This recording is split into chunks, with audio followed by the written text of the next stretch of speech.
If you are new to the channel, then subscribe the channel and press the bell icon for further notification. Okay student, welcome you all to this new lecture on hyperbola. So today we will see a new thing in conic section, that is asymptotes.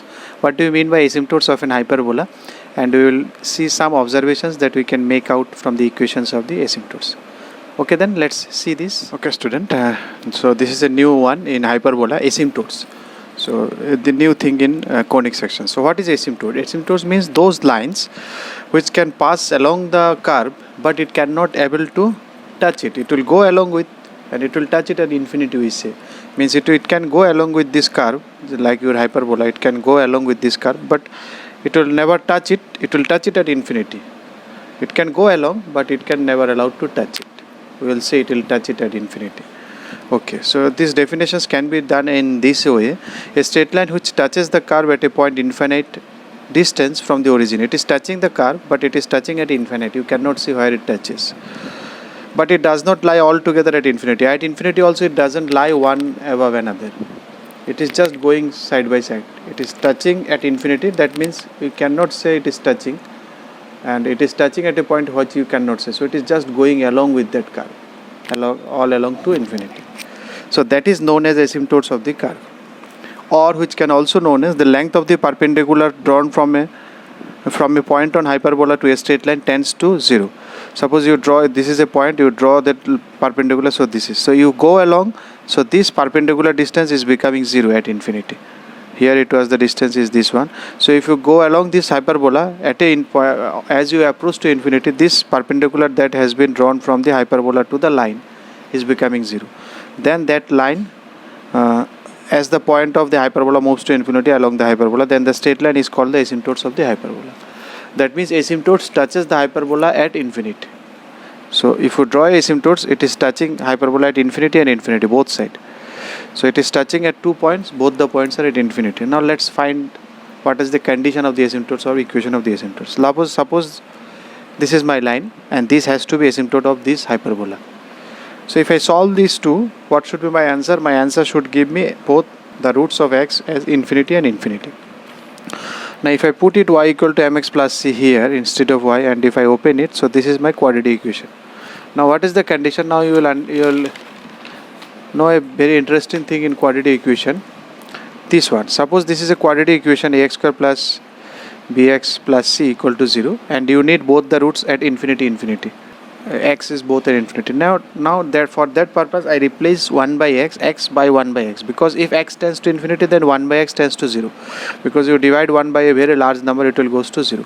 So let me take 1 by x is equal to y. So x tends to infinity means y should be 0. Both the roots, if I express the expression as y, so if I divide the both side by x square, so if you divide both side by x, you can divide because x is a large number. So large number you can easily divide. It is not 0 that you are dividing with 0.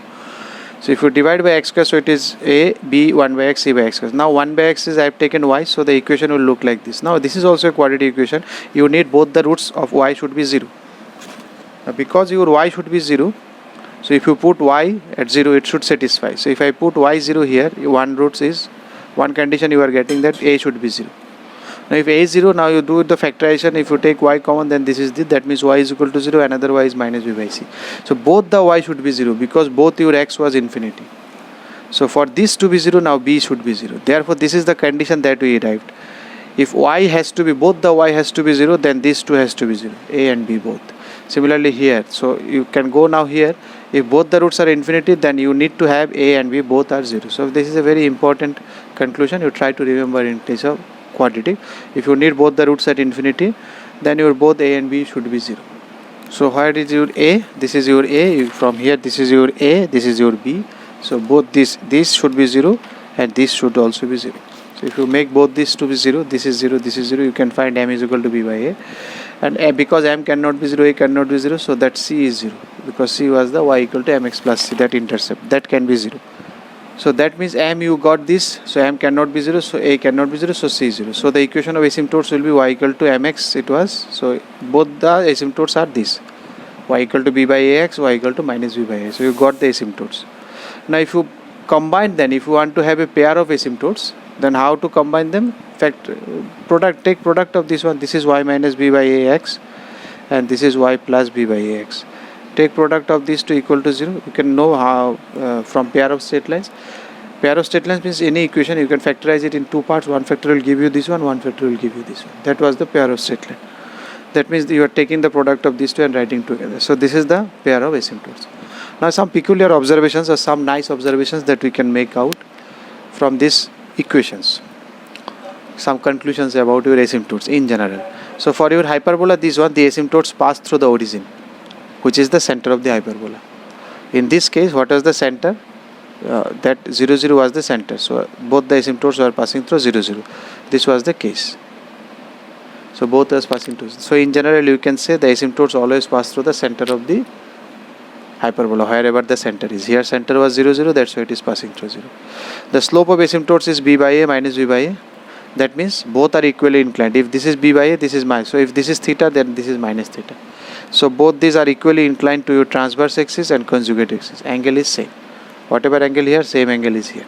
The combined equation of the pair of asymptotes of hyperbola, this is the combined equation and this is the original equation. What is the difference between these two equations? Only the constant. So that is also a nice observation. So the difference between the original hyperbola equation and the pair of asymptotes equation is nothing but a constant.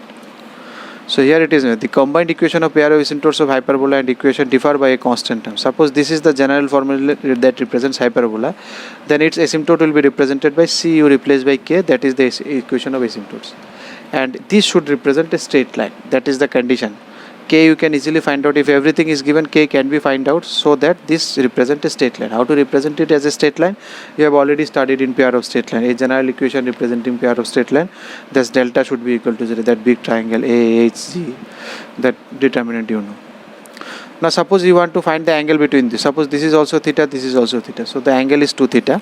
So tan 2 theta is equal to m1 minus m2 by 1 plus m1 m2. m1 is this one, m2 is this one.